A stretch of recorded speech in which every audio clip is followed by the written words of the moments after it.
Welcome back to our continuing coverage of the 2015 World Semifinals, where SKT is up 1-0 after a comeback win against Origen to start the day. And Jad, you hit it in the post-game. This was one of the first times we've seen SKT really challenged in this tournament. Yep. But it wasn't enough. Origen still didn't come away with a win, so the question is, where do they go from here as a team when they're looking to refocus for Game 2? I think Origen just needs to continue to be creative in their draft phase and hope for a similar game they had in Game 1. They were in a position where a couple team fights go a different direction and they win the game.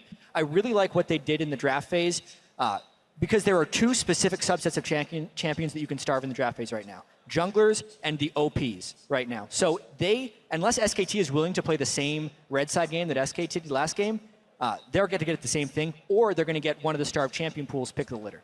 And what I really liked about Origen, and we talked before, what does Origen have to do to make this a competitive match? Well, they came roaring out of the gate, much more aggressive play than we've seen before, getting those early game leads. And that's something that has not only not happened against SK Telecom, Origen has not been doing it either. So this is a really strong, I think, initial performance and might make this best of 5 much closer than I originally thought. If you had to look at one individual on Origen to step it up this time around, who are you looking at?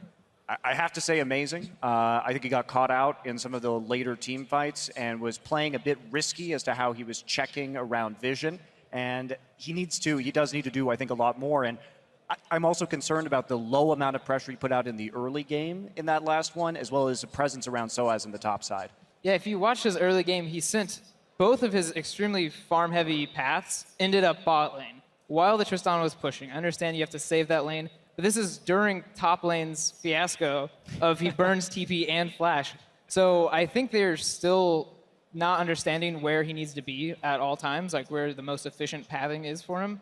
And then, yeah, later in the game, once they lost, the vision control over Baron was really weird. They get the first Baron, and then this is OG's style that I was talking about earlier, that they're kind of getting better into like the slow kind of play that SKT is really good at. And it shows, like, they got the first Baron, that's great, but now where are the pinks around Baron? Where are the vision control around Baron?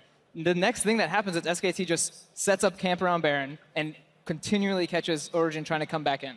All right, well, it's time to see if Origen can tie the series in Game 2. And as we check in with the casters, Marin shares SKT's strategy for dealing with Origen's strong team coordination. 일단 부담감은 그렇게 크진 않고요. 그래도 평소에 하던 대로 하면 될 것 같고, 오지팀이 운영을 좀 잘 하는 것 같은데 라인전에서부터 스노우볼을 좀 굴려가면 운영을 하기 전에 이길 수 있을 것 같습니다.